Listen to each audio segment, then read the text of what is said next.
Hi friends, ಹೇಗಿದ್ದೀರಾ? ಎಲ್ಲರೂ ಆರಾಮಿದ್ದೀರಾ? ನಾವಂತೂ ಆರಾಮಿದ್ದೀವಿ. ಇನ್ನು ಟೆಂಪ್ಟಿಂಗಾಗಿ ಒಂದು ಟಿಫನ್ ಮಕ್ಕಳಿಗೆ ಲಂಚ್ ಬಾಕ್ಸ್ ಆಲೂ ರೈಸ್ ಇಲ್ಲ ಆಲೂ ಬಿರಿಯಾನಿ ಯಾವುದಾದ್ರೂ ಅಂದ್ಕೊಳ್ಳಿ, ಏನಾದರೂ ಹೆಸರು ಕೊಡ್ಬೋದು ನಾವು ಅದಕ್ಕೆ.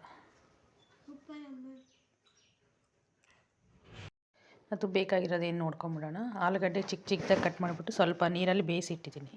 ಈ ಥರ ಕಟ್ಟಾದರೆ ಸಾಕು, ಪೂರ್ತಿ ಮೆತ್ತಗಾಗೋದು ಬೇಡ.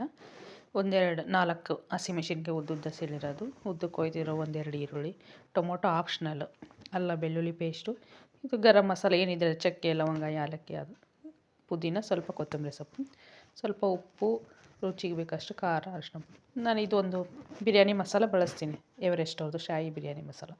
ಈಗ ಚಕ ಅಂತ ಮಾಡೋದು ಹೆಂಗಂತ ನೋಡ್ಕೊಂಬಿಡೋಣ. ಒಂದು ಬಾಣಲೆ ಇಟ್ಟು 2 ಸ್ಪೂನ್ ಆಯಿಲ್ ಹಾಕಿದೆ. ಇದು ಜೀರಿಗೆ ಅಲ್ಲ, ಶಾಜೀರ, ಫ್ಲೇವರ್ ಚೆನ್ನಾಗಿರುತ್ತೆ. ಶಾಜೀರ ಹಾಕ್ಬಿಟ್ಟು ಆಮೇಲೆ ಇದು ಹೋಲ್ ಗರಂ ಮಸಾಲ ಇತ್ತಲ್ಲ ಅದು ಹಾಕ್ಬಿಡೋದು. ಹಾಕಿ ಸ್ವಲ್ಪ ಫ್ರೈ ಆದಮೇಲೆ ನೆಕ್ಸ್ಟು ಹಸಿಮೆಣ್ಸಿನ್ಕಾಯಿ ಹಾಕೋದು. ಹಸಿಮೆಣ್ಸಿನ್ಕಾಯಿ ಹಾಕಿ ಫ್ರೈ ಮಾಡಿಬಿಟ್ಟು ಆಮೇಲೆ ಅಲ್ಲ ಬೆಳ್ಳುಳ್ಳಿ ಪೇಸ್ಟ್ ಹಾಕಿ ಹಸಿ ವಾಸನೆ ಹೋಗೋವರೆಗೂ ಫ್ರೈ ಮಾಡ್ಬೇಕು ಸ್ವಲ್ಪ, ಇಲ್ಲಾಂದರೆ ಸ್ಮೆಲ್ ಇದ್ದರೆ ಸರಿ ಇರಲ್ಲ. ಸ್ವಲ್ಪ ಫ್ರೈ ಆಮೇಲೆ ಈರುಳ್ಳಿ ಹಾಕೋದು. ಈರುಳ್ಳಿ ಕಲರ್ ಚೇಂಜ್ ಆಗೋವರೆಗೂ ಫ್ರೈ ಮಾಡಬೇಕು ಅದರಲ್ಲಿ. ಅದು ಕಲರ್ ಚೇಂಜ್ ಆದ್ರೇ ಟೇಸ್ಟ್ ಬರೋದು.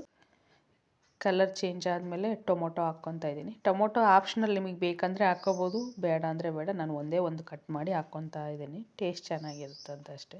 ಆಮೇಲೆ ಆ್ಯಸ್ ಯೂಸ್ವಲ್ ನಮ್ಮ ರುಚಿಗೆ ತಕ್ಕಷ್ಟು ಉಪ್ಪು, ಅರಿಶಿನ ಪುಡಿ, ಅಚ್ಚ ಖಾರದ ಪುಡಿ, ನಮಗೆ ಖಾರಕ್ಕೆ ಎಷ್ಟು ಬೇಕೋ ಅಷ್ಟು.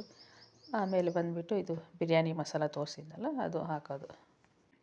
ಸ್ವಲ್ಪ ಫ್ರೈ ಮಾಡಿ ಅದು ಸೀದೋಗ್ಬಿಡುತ್ತಲ್ಲ, ಹಂಗಾಗಿ ಒಂಚೂರು ಒಂದು ಗ್ಲಾಸಲ್ಲಿ ಸ್ವಲ್ಪ ನೀರು ಬಿಟ್ಕೊಳ್ಳೋದು ಸುತ್ತ ಹಿಂಗೆ. ಸ್ವಲ್ಪ ನೀರು ಬಿಟ್ಕೊಂಡಾದಮೇಲೆ ಸ್ವಲ್ಪ ಫ್ರೈ ಮಾಡಬೇಕಾದ್ರೆ ಆಯಿಲ್ ಮೇಲೆ ಬರೋವರೆಗೂ. ಹುಡುಗರಿಗೆ ಲಂಚ್ ಬಾಕ್ಸಿಗೆ ತುಂಬ ಚೆನ್ನಾಗಿರ್ತೈತೆ ಬಾಕ್ಸು. ಆಲೂಗಡ್ಡೆ ಹಾಕ್ಬಿಟ್ಟು ಫ್ರೈ ಮಾಡಬೇಕು ಅದನ್ನು. ಆಲೂಗಡ್ಡೆನ ಒಂದು 60% ಮಾತ್ರ ಕುದಿಸ್ಕೋಬೇಕು. ಪೂರ್ತಿ ಮೆತ್ತಗಾಗ್ಬಿಟ್ರೆ ತಿರುಗಬೇಕಾರೆಲ್ಲ ಪೀಸ್ ಆಗಿಬಿಡ್ತಾವೆ. ಅದಕ್ಕೊಂಚೂರು ನೀರು ಹಾಕಿ ಉಪ್ಪು ಖಾರ ಹಿಡಿಯೋಕೆ ಒಂದು ನಿಮಿಷ ಬಿಟ್ಟರೆ ಸಾಕು. ಆಮೇಲೆ ಅನ್ನ ಮಾಡಿಟ್ಟಿದ್ದು ಹಾಕಿ ಕಲಿಸ್ಕೊಂಡ್ರೆ ಬಿಸಿ ಆಲೂ ರೈಸ್, ಆಲೂ ಬಿರಿಯಾನಿ ಏನಾದರೂ ರೆಡಿ ಆಯಿತು. ಇಷ್ಟ ಆದರೆ ಲೈಕ್ ಮಾಡಿ ಫ್ರೆಂಡ್ಸ್, ಶೇರ್ ಮಾಡಿರಿ, ಸಬ್ಸ್ಕ್ರೈಬ್ ಮಾಡಿ ಫ್ರೆಂಡ್ಸ್. ಮನೇಲಿ ಟ್ರೈ ಮಾಡಿರಿ, ತುಂಬ ಚೆನ್ನಾಗಿರುತ್ತೆ.